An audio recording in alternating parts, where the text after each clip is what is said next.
Hi, this is Pronunciation Meg, and in this video I'm going to share with you my tips for how to do well on any speaking portion for a foreign language exam.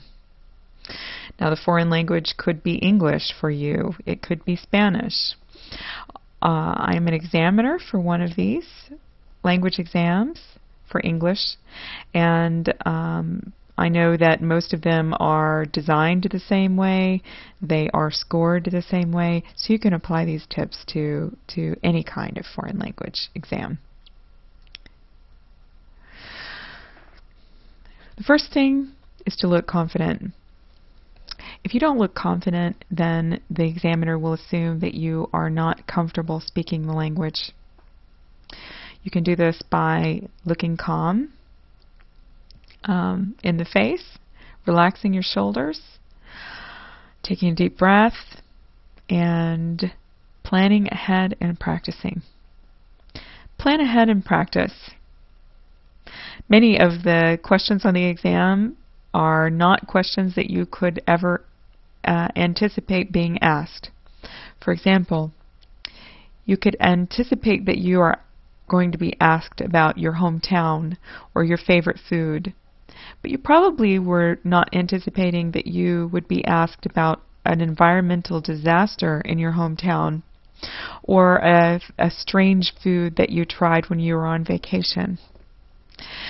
So practice answering all kinds of unusual questions and being spontaneous.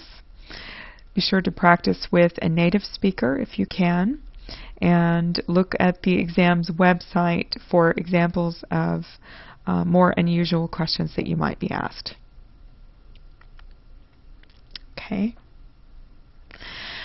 In order to also look confident, don't go too fast. Speaking too fast indicates nervousness, and it also ruins your pronunciation. So as soon as you start to speed up, your pronunciation gets bad. If your pronunciation is bad, then the examiner might assume that you speak the language at a lower level than you actually do. At the same time, don't go too slowly. Don't pause in the middle of the sentence. Many times the scoring system on these exams takes into consideration how much pausing you actually do. So even if you are an advanced speaker and you pause a lot like I do, you will be penalized on the exam.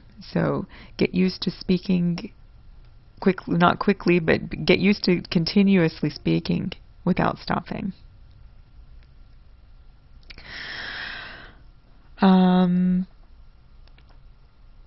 And be creative with your grammar. I know that there are certain things in Spanish that I always have trouble with, so I have to be creative in avoiding them if I can. There might be certain words that are difficult for you to pronounce. For example, if you are Korean, you might have trouble pronouncing the E sound. So try to avoid words with the E sound in it if that's a difficult sound for you to make. And use some advanced vocabulary.